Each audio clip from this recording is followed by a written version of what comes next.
Hi, mentalist Anwar പുലാപ്പറ്റയാണ്. നമ്മൾ കഴിഞ്ഞൊരു video ചെയ്തിരുന്നു. കുട്ടികൾ രോഗി സന്ദർശനത്തിന് വന്നപ്പോൾ മെന്റലിസം ചെയ്യാൻ പറഞ്ഞു. ജസ്റ്റ് കാർഡുമായിട്ട് ബന്ധപ്പെട്ട ഒന്നായിക്കോട്ടെ.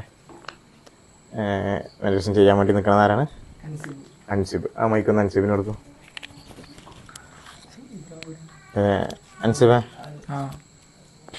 ഒരു കെട്ട് കാർഡിൽ നിന്നൊരു കാർഡ് സെലക്ട് ചെയ്യാൻ വേണ്ടി പറഞ്ഞിട്ട് അൻസിബ് ഒരു കാർഡ് എടുത്ത് വെച്ചിട്ടുണ്ട് അല്ലേ?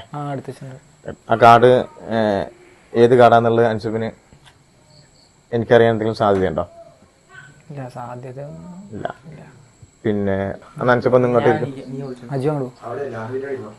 അൻസിബ് ഒന്ന് ഇങ്ങോട്ട് ഇരിക്കും. ഓക്കെ അൻസിബേ, എന്തായാലും അൻസിബിന്റെ കയ്യിലൊരു കാർഡ് ഉണ്ട് അല്ലേ? കുഴപ്പമില്ല, അതൊന്നും കുഴപ്പമില്ല. അൻസിബിന്റെ കയ്യിലൊരു കാർഡ് ഉണ്ട്. ആ കാർഡ് ഏതാന്ന് എനിക്ക് അറിയില്ല. എനിക്കറിയാനൊരു സാധ്യതയില്ലല്ലോ. ഇല്ല. കാർഡും നമ്പറും ആണ് അല്ലേ? ശരി. അൻസബ്, ആ കാർഡ് എൻ്റെ കയ്യിൽ, ആ കാർഡിൻ്റെ ചിത്രം ഒന്ന് മനസ്സിൽ വിചാരിച്ചോ?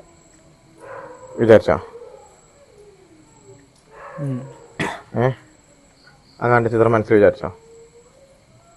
ഓക്കെ. പിന്നെ എൻ്റെ കയ്യിൽ ഒരു ഫോണായിട്ട് അൻസിബ് വിചാരിക്കുക. ഓക്കെ. അതായത് ഇപ്പോൾ അൻസിബിൻ്റെ മനസ്സിലുള്ള കാർഡ് അൻസിബിൻ്റെ മനസ്സിലുള്ള കാർഡ് എൻ്റെ ഫോണിൻ്റെ വാൾപേപ്പറായി ഉള്ളതായിട്ടൊന്ന് മനസ്സിൽ വിചാരിക്കാം. ഓക്കെ. ഇപ്പം എൻ്റെ ഈ ഫോണിൻ്റെ വാൾപേപ്പർ അൻസിബ് മനസ്സിലിങ്ങനെ വിചാരിക്കുന്ന സമയത്ത് ഞാൻ ഫോണിൻ്റെ വാൾപേപ്പറൊക്കെ ചേഞ്ച് ചെയ്തു, കണ്ടില്ലേ?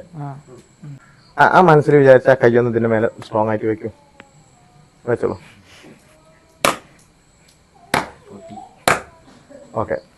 അൻസിബിന്റെ പോക്കറ്റിൽ നിന്ന് ആ കാർഡ് എടുത്തോളൂ. എൻ്റെ ഫോണിൻ്റെ വാൾപേപ്പർ ഇതാണ് കേട്ടോ. ചിലപ്പോൾ റെഡിയാവും. എൻ്റെ ഫോണിൻ്റെ വാൾപേപ്പർ ഇതാ, കണ്ടില്ലേ? അതോ വിഷയം. അതെ,